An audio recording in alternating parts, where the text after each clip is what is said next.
سلام سلام تلتي كمي كنيهم دحن دغنيهم أبزلهم وسلامكم بزح يبل نحنا صبا لنا እግዚአብሔር مسجد لو ما عند غاب فليز بلا حدش فيديو مصيكم دلخو مخنياتهم أنا خصاب حجي دي فلطكو صنيحس እሶ ገለገለ ሰባቱን ከይፈለጥዎ ዝጾንሕን ዝጸንሐን ክህልዋ ክእላየን ጠቃሚ ትኸውን ያዛ ቪድዮ ኢለና ባኹም ሸር ገብራ ዘለኹ ተስፋ ገብር ከኣ ጠቃሚት ኮይና ክትረኽብዋ ነዛ ቪድዮ ዘገርም እዩ እንታይ ይበሃል ነይሩ ቅድም እስከ ጸሓፍሉይ ኣይብልኒ ኣንብቡልይ ኣይብልኒ ሃብኒ ቢሮይ ክመሃር ይበሃል ነይሩ ቅድም ማለት እዩ ቀደም ሶንገይ ተወለድኩም ከለዎ ማለት እዩ ከምኡ ይበሃል ነይሩ ሕጂ ኸ እንታይ እስከ ጸሓፍሉይ ኣይብልኒ ሓግዙኒ ኣይብልኒ ቻችቢቲ አላትኒ ይኽበሃል ኢኻ ሕጂ ቻችቢቲ ናይ ብሓቂ ጠቃሚት ክሳብ ሎሚ ከይፈለጥክዋ ፀኒሐ እዞም ካልእ ዜጋ እዮም ዝፈልጥዋ ብብዝሒ ኣብ ኮሌጅ ክንመላለስ ከለናስ ኣነሲ ናይ ብሓቂ ብእውነት ከይፈለጥክዎ ፀኒሐ ኣብ ኮሌጅ ክንመላለስ ከለናሲ ገለ ኣሳይመንት ንወሃብ እሞ ቀልጢፎም ሰሪሖም ይህብዎም ኣነ ኸኣስ ባዕለይ በቃ ብናተይ ሓሳብ ማለት እዩ ኢዝ ኣር ከይርስዕ ክብል በቃ ዝኾነ ኣልፋቤት ከይርስዕ ዝኾነ እቲ ግራመር ጌጋ ከይከውን ገለ ክብል ድሕሪ ሰበይ ወዲእ ይህቦም ማለት እዩ ኣብ ዘረባ ከዓ እኮ ማዕረያ ይዛረባ ነየን ኣብ ዘረባ ከዓ ኣነ ሓይሽ ካብአን ኣብ ዘረባ ኹን ኣብቲ መፅሓፍ ኹን ኣብቲ ስፔሊን መፅሓፍ ይኹን ገለ መለ ኣብቲ ሪዲንግ ከዓ ኣነ ሓይሽ ካብአን ሕጂስ ብኸመይ ዳ እንድበልፃን ዘለዋ ገለ ኢለስ ብኸመይ ዳ ኣውፂኽዮ ገለገለ ብላኒ ሓንቲ እዚ እንታይ ትብለኒ ቻችቢቲ ዘይትጥቀሚ ዋ እሞ ቻችቢቲ እኮ ትርጉም እያ ዳኣ ትነግረካ እምበር እንታይ ዶ ካልእ ኣለዎ ወይ ትርጉም ትነግረካ ወይ ከዓ ክትዛረብ እንድሕር ደሊኻ ከዓ ቮይስ መሴጅ ጌርካ ከዓ ትዛረብ ትኽእል ገለ ትብልኳስ ኖኖ ዋላ እቲ ናይ ኤግዛም ብሙሉእ ተኣሳይመንት እኮ እየ ዝብለኩም ዘለኹ ተኣሳይመንት ብሙሉእ ሲ ፎቶ ውስድ ኣቢሎምስ ሸር ናብ ቻችቢቲ ይገብርዎ እሞ መልሲ ብሙሉእስ ሕንፅፅ ኣቢላ ትሰደለን ቀልጢፈን ወፃ ዊዝን 5 ሚኒት እኳ 10 ሚኒት 5 ሚኒት ተገሪማ ክመውት ከምኡ ኣይመስለንን እዩ ነይሩ ኣነ ቻችቢቲ ፈልጣ ነይረ እንዲ ከምፍላጥ ግን ነቲ ሕቶታት ዝሃበካ ዝኾነ ኣሳይመንት ይኹን ዝኾነ ኤግዛም ይኹን መልሲ ጌራ ትህበካ ገለ ኣይመስለንን እዩ ነይሩ ማለት እዩ ከም ትርጉም ገለ ወይ ከዓ ኣማይራይት እዚ ወርድስ እዚ ይፅሕፍ ኣለኹ እሞ ትኽክል ኣለኹ ዶ ገለ ክትብላ ሪኮሬክት ጌራ ክትበካ ጥራይ ገለ እዩ ዝመስለኒ ነይሩ መዓስ እዚ ጥራይ ሎሚ ካብ ሎሚ ስኽፍታታት የለን ሎሚ ስኽፍታታት ተሪፉ እዩ ሎሚ በጀኻ ባ ደብዳቤ ፃሓፈለይ ኢሜይል ባ ግበረለይ ናብዚኦም ናይ ማይ ናብዞም ናይ ማይ ባ ናብ ካውንስል ባ ናብ ናይ ሃውሲን ባ ኢሜይል ግበረለይ ገለ መለ ዝበሃል የለን ሃውኳ ናይ ኢሜይል ቱ ሃውሲን ኣባውት ዚስ about to find a house about to apply house ወይ ከዓ ብዛዕባ ናይ ገዛ ድሌሲ ከምዚ ገይረ ብዛዕባ ናይ ገዛ ካሓቶም ደልየ ንካውንስል እዚ ከመይ ገይረ ክፅሕፎ ይኽእል ገለ ትብላ ናይ ማይ ከቢሩንስ ዝኾነ ኦፈር ግበሩለይ ዩኒቲሊቲ ወተር ከመይ ገይረ ኢሜይል ክገብር ይኽእል ትብላ እሞ ባዕላ ሕንፀፅ ኣቢላ ፎርማል ሌተር ዝኾነ ሕንፀፅ ኣቢላ ፅሒፋ ዋሕልል ኣቢላ ከምዚ ናይ ኦፊስ በቃ ናይ ፎርማል ሌተር ትህበካ ስኽፍታ የለ ገለ የለ ንመን ዳ ፀሓፈለይ ክብሉ እየ ናተይ ጌጋ ምርዳእኺ ኣብዮም ነቶም ኦፊሳት ኢልካ በቃ ከምብዎ ከለውስ ጌጋታት ምርዳእኺ ኣብዮም ገለ መለ ኢልካ ትሽገር ዝነበርካስ ለከሲ ቻችቢቲ ኣለሃና እያ ኣብ ጎንና ኣነ ኸ ነዚ ሕጂ ሸር ዝገብረልኩም ዘለኹ ከምዚ ከማይ ደይፈለጦ ብዙሓት ክህልዋ ክእላ እየን ኢለ ናባኹም ሸር ዝገብሮ ዘለኹ ካብ ሕጂ ንዝኾነ ደብዳቤ ዝመፀኩም ኢሜይል ይመፀኩም ምሽ ሓቀይ ወይ ከዓ ሌተርስ ይመፀኩም ካብ ዝኾነ ዝተፈላለየ ኤጀንሲ ይኹን ዋላ ካብ ዝተፈላለየ ኦፊሳት ይመፀኩም ፎር ኤግዛምፕል ናይ ማይ ይመፀኩም ናይ ቢል ናይ ኤሌክትሪክሲቲ እና ጋዝ ገለ ይመፀኩም ወይ ከዓ ናይ ሃውሲን ኦፕሽን ወይ ከዓ ናይ ካውንስል ታክሲ መፀኩም ኣንብብ ምሰበልኩም ሞ ከመይ ገረ ኢሜይል ክፅሕፈሎም እየ ንዝብል ሕቶ ናቶም ዌብሳይት ረኸብ ኣቢልክን ከምዚ ዝብል መፂእነሲ ከመይ ገረ ኢሜይል ክፅሕፈሎም እየ ካኒ ሄልፕ ምትብላ ኣነ ቻት ጂፒቲ እቱ ዊልካ ፅሕፍ ኣቢላ በዓላ ዳልዋ ኣቢላ በቃ ዲር ሲር ዲር ማዳም ገለገለ ኢላ ዕለቱን ሰዓቱን መዓስዩ እንታይ ኢኻ ደሊኻዮ ዘለኻ ጥራይ ንእሽተይ ኢኻ ትህባ how can I email them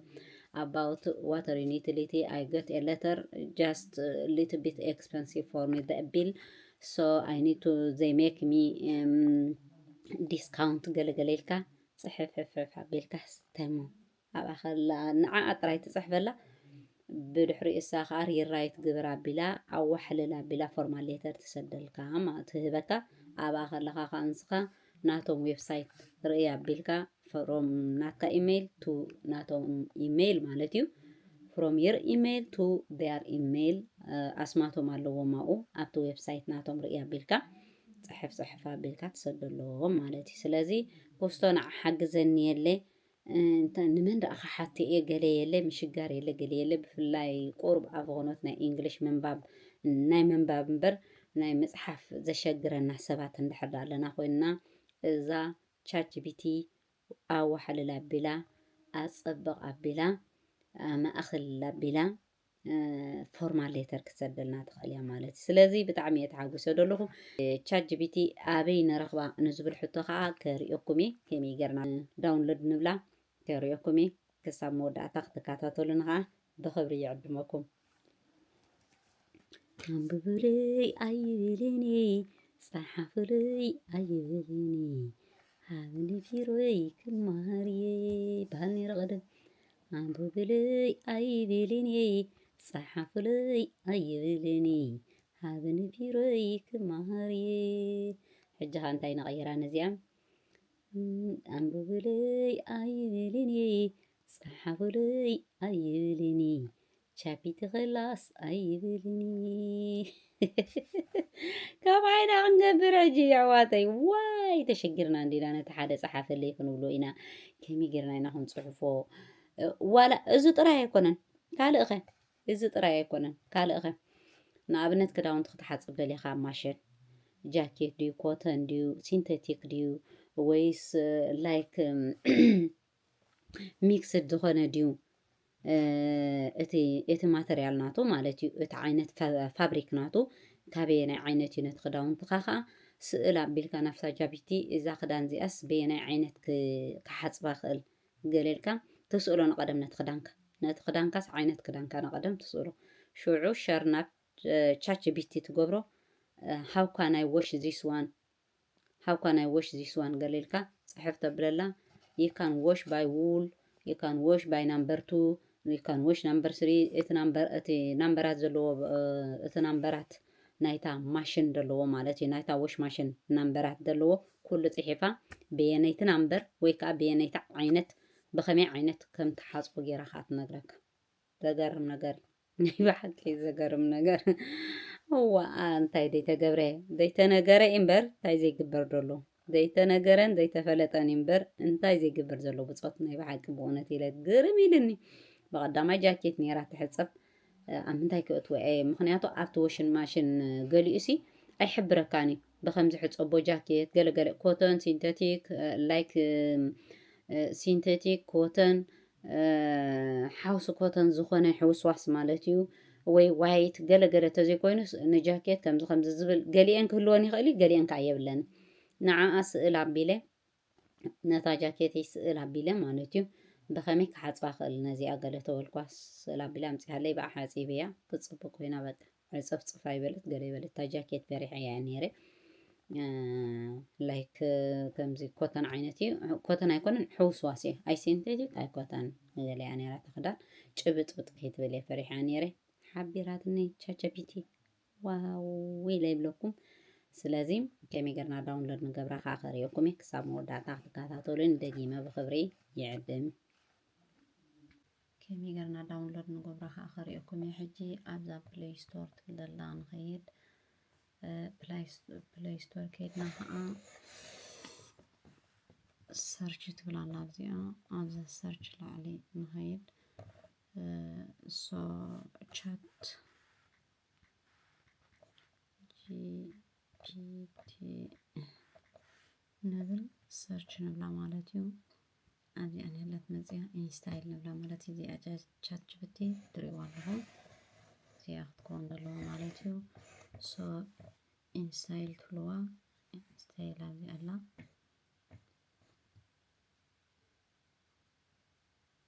يا سرحالو كونيكشن لو سلازه هنا تزور على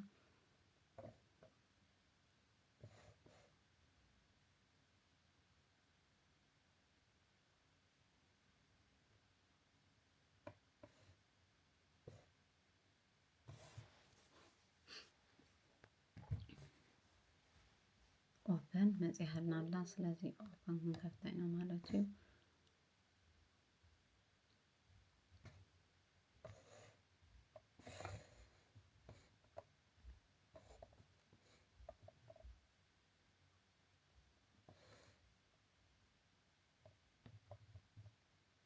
ያ ሶ ኮንቲኒው ትብላለህ ያ ኮንቲኒው ሆነ ብላይና በቃ መጽሐፍና አላ ማለት ነው ዋት ካን አይ ሄልፕ ዩ ትብለናል ትሪ ዋንድ ሀዳለ እንኳን ዋት ካን አይ ሄልፕ ዩ ትብለናል ማለት ነው በዚያ ሕጂ እንታይ ክሕግዘኩም ትደልዩ ትብለናል ዝኾነ ነገር እንድሕር ሓቲትናያ ዳውንሎድ ምስ በልና ነዛ ቻት ጂፒቲ ዋት ካን አይ ሄልፕ ዩ ትብለካ ሽዑ ንዝኾነ ሌተር ዝመፀኩም ማለት እዩ ካብ ዝኾነ ካብ ዝተፈላለየ ኦፊሳት ዝመፀኩም ሌተር ፎቶ ኢኹም ትወስዱ መጀመርያ ፎቶ ወስድ ኣቢልኩም ሸር ትብልዎ ማለት እዩ እቲ ፎቶ ምስ ወሰድካዮ ኣብ ጋላሪ ኣሎ ምሽዶ ካብ ጋላሪ ሽዑ ሸር ትብሎ ሸር ናበይ ናብ ቻት ጂፒቲ ሽዑ ሃው ካን አይ ሪፕላይ አንሰር ፎር ዲስ ሌተርስ ትብሎም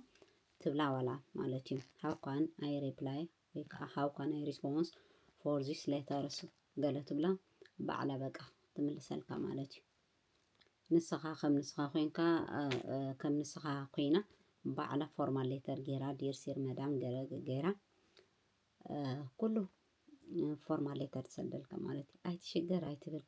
እንታይ እዩ ዘሎ ዝደብዳቤ ወይ ከመይ ምክንያቱ ሲ ሓደ ፎርማል ሌተር ናብ ሓደ ኦፊስ ከተዳሉ ከለኻስ ብዙሕ ነገር እዩ ዝሓተካ ማለት እዩ ሓደ እቲ ኢንፎርማል ሌተር ክትፅሕፍ ትኽእል ኢኻ ብጌጋ ከይተረድአካ ማለት እዩ እሶም እውን ክርድእዎ ይኽእሉ እንዲኦም ከም ምርዳእ ዋላ ዝኾነ ኦፊሰር ሓደ ዝኾነ ሲ ክርድኦ ይኽእል እንዲ ግን እንታይ ገደሰካ ብዝያዳ ከዓ ሞር ተገዲሶም ዘንብብዎ ከዓ ነቲ ፎርማል ሌተር እንድሕር ኮይኑ እዮም ከንብብዎ ዝኽእሉ ማለት እዩ ስለዚ ሓንቲ ሌተር ምሽ ተቕበል